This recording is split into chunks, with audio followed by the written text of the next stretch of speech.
kung paano po i-set up yung mga stars natin kasi marami pong nagme-message.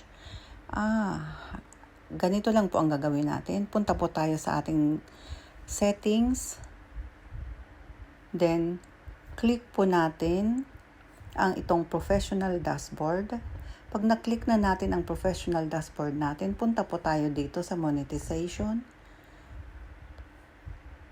So, monetization, then click po natin ang ating stars. So, dito po, ito. Pag nakita na natin itong screen ng stars, itong management na to, click po natin to lahat. Itong post about stars hanggang stars goal. So, para ma-set up natin, katulad nito, kailangan po magpo-post tayo din about stars. Basta lahat po yan, i-click natin.